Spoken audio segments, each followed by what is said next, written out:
Chica! I'm so happy to see you all again.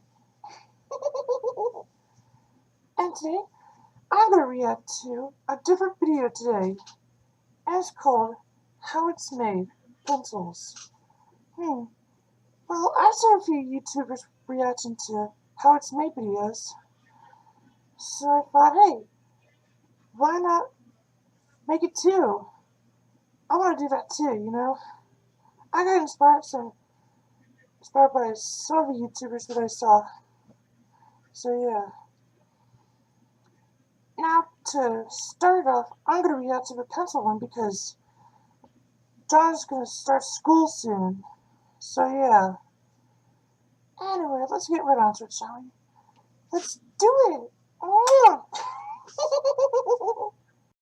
The lead inside a pencil isn't actually lead. It's mostly graphite, which was discovered in England in the mid-1500s, giving birth to the pencil industry. In 1795, a French chemist invented a new type of pencil lead, made of graphite powder and clay fired in an oven, making it possible to produce leads with different hardness.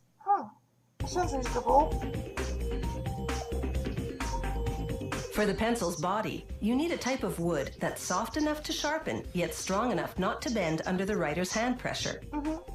This German pencil factory uses cedar from California. The wood is 5 millimeters thick and arrives pre-cut in slats of 18 by 7 centimeters. Nice. It's really nice. One by one, the slats pass under a giant cutting wheel. Okay.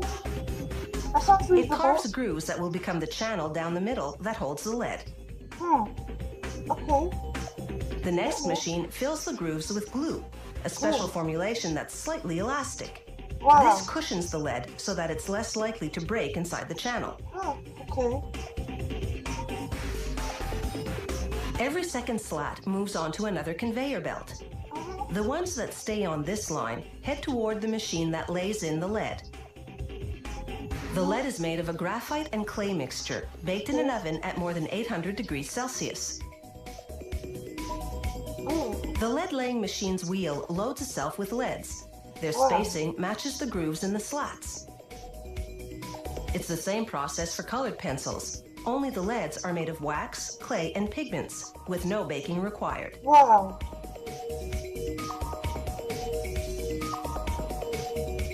Now for the slats that move to that other conveyor belt. An automated arm flips each one over, slides it across a glue applicator, then drops it onto a leaded slat on the other conveyor belt. Oh my goodness. It's pretty massive. All the steps to this point have culminated in what is effectively a lead sandwich. A lead sandwich? Not edible though. Now a plunger squeezes those sandwiches together with a full ton of pressure. It compresses them for an hour while the glue dries. After that, it's just a matter of slicing the sandwiches into pencils. This shaping machine makes the hexagonal profile in 2 steps. First, its upper cutter forms 3 sides on top, then its lower cutter shapes 3 sides on the bottom. As soon as the bottom side is cut, the pencils separate. Wow.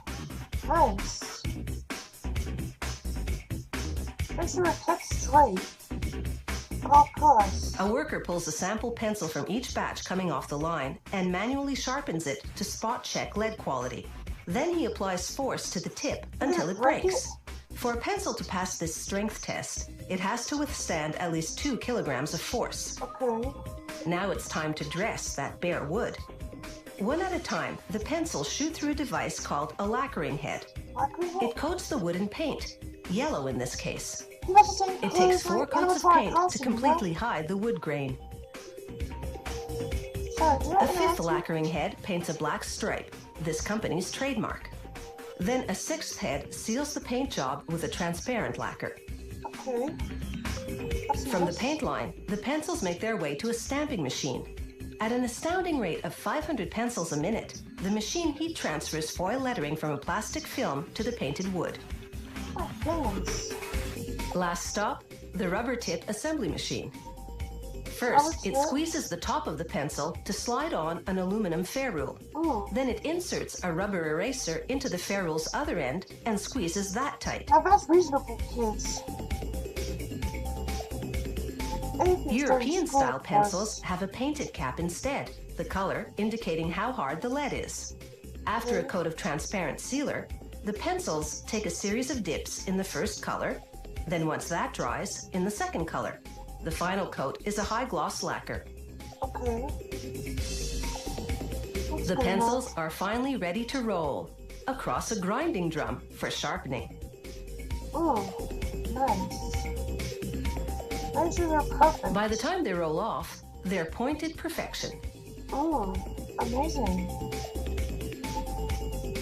Looking as good as they perform, today's pencils sure have the right stuff. We sure have. Okay, that was really cool.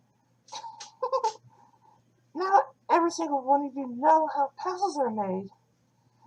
John uses them for studying and making checklists, you know, and drawing, of course. Very useful material. Anyway, cuties, thank you for watching my reaction. This is Chica the Chicken saying thank you for watching, and I'll see you in my next reaction. Here come the kisses! Olivia! Oh, and by the way, thank you for over 3,000 subscribers. I really appreciate it, cuties. Let's go, go, go!